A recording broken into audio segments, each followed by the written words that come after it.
सत्य घटना। श्री जगन्नाथपुरी से 10 कोस दूर पिपली चट्टी ग्राम में रघु केवट का घर था। घर में स्त्री और बूढ़ी माता थी। सवेरे जाल लेकर रघु मछलियां पकड़ने जाता और पकड़ी हुई मछलियों को बेचकर परिवार का पालन करता। पूर्व जन्म के पुण्य संस्कारों के प्रभाव से रघु के हृदय में भगवान की भक्ति थी। वह अत्यंत दयालु था। मछली जब उसके जाल में फंसकर आकर तड़पने लगती तब उसका चित्त व्याकुल हो जाता।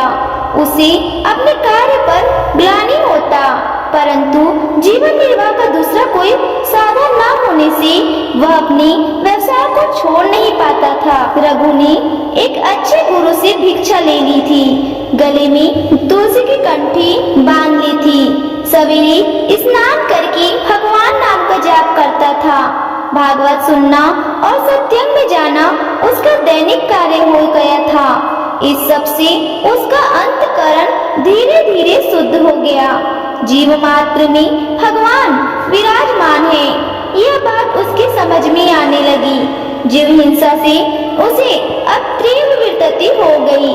रघु के लिए मछली पकड़ना बहुत ही कलेशदायक हो गया। उसने इस काम को छोड़ दिया।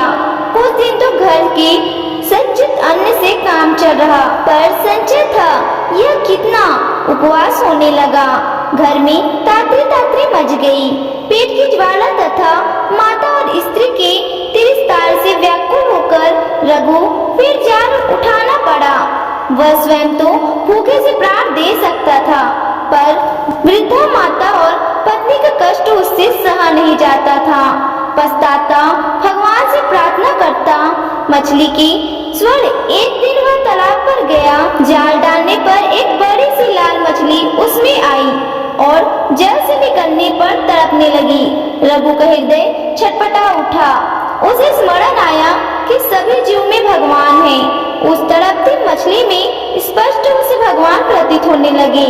इसी समय उसे माता और पत्नी की भूखी आकृति का स्मरण हुआ।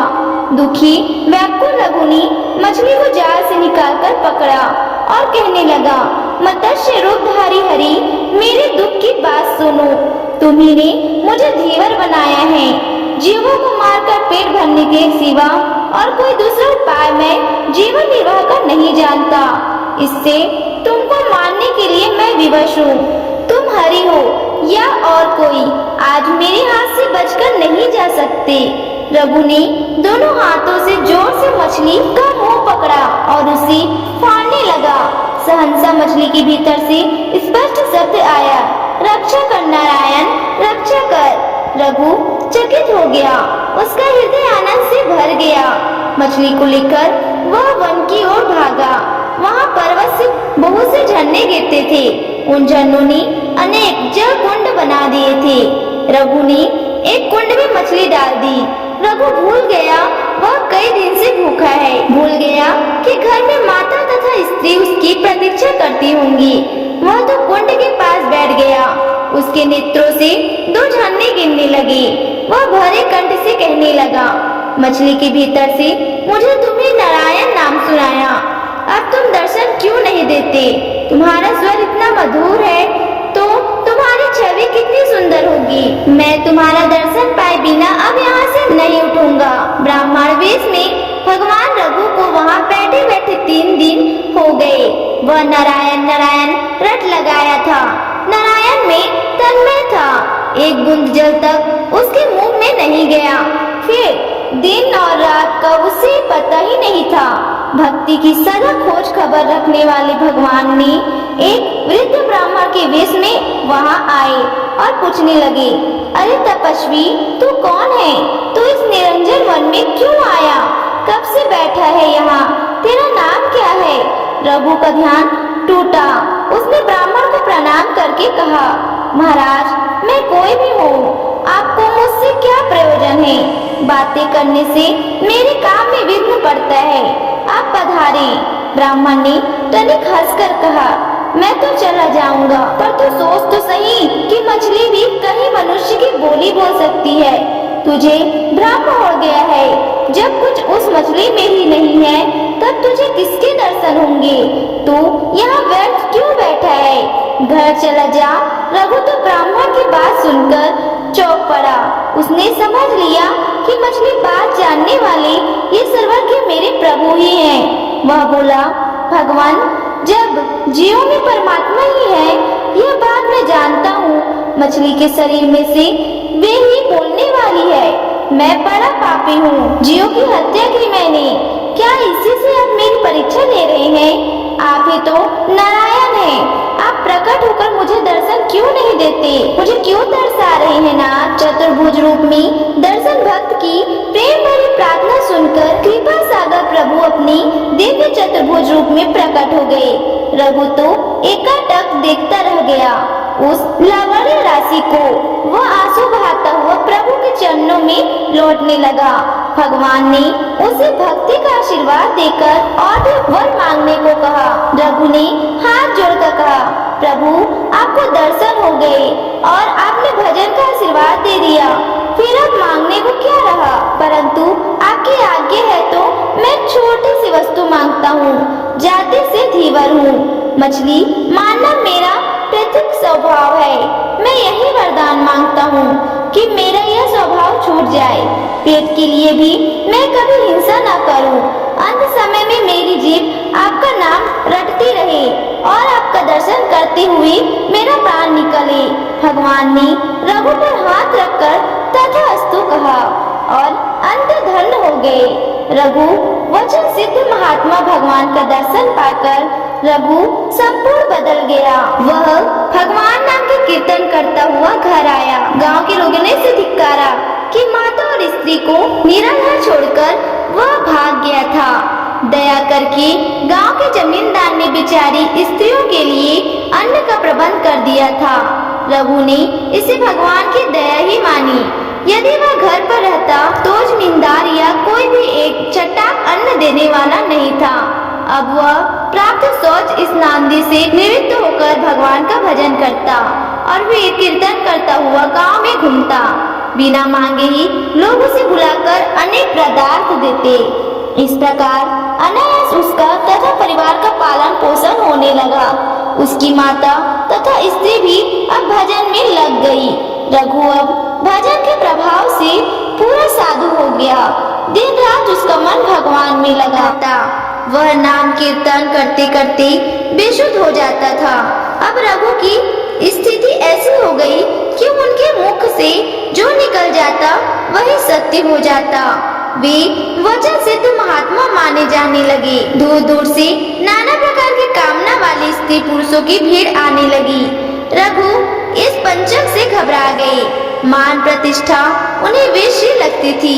घर छोड़कर वे निरंजन वन में रहने लगे और 24 घंटे केवल भजन में ही बिताने लगे।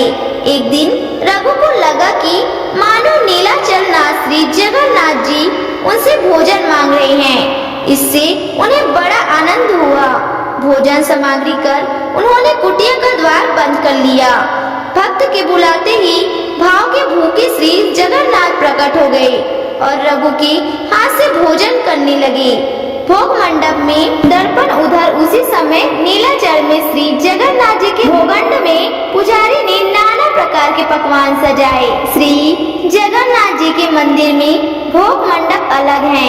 भोग मंडप में एक दर्पण लगा है। उस दर्पण में जगन्नाथ जी के श्री विग्रह का जो प्रतिबिंब पड़ता है उसी को नैवेद्य चढ़ाया जाता है। जब सामग्री आ जाने पर पुजारी जब भोग लगाने लगा तब उसने देखा कि दर्पण में प्रतिबिंब तो पड़ता ही नहीं है। दर्पण जहाँ का तहाँ था, बीच में कोई आड़ भी नहीं थी, पर प्रतिबिंब नहीं पड़ रहा था। घबराकर वह राजा के पास गया।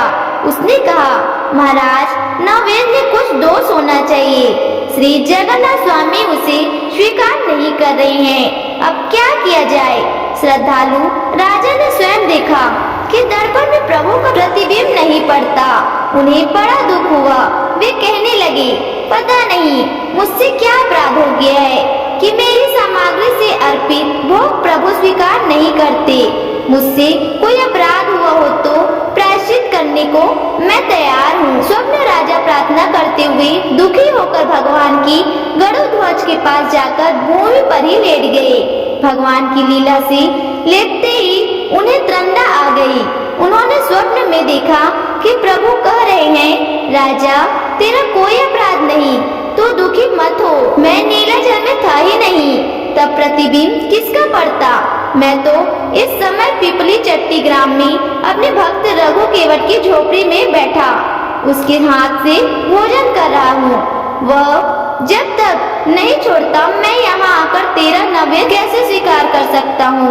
यदि तू मुझे यहाँ बुलाना चाहता है तो मेरे उस भक्त को उसकी माता तथा स्त्री के साथ यहाँ ले आ, यही उनके रहने की व्यवस्था कर। राजा का स्वप्न टूट गया। वे एकदम उठ खड़े हो गए। घोड़े पर बैठकर शीघ्रता से पिपली चट्टी पहुँचे।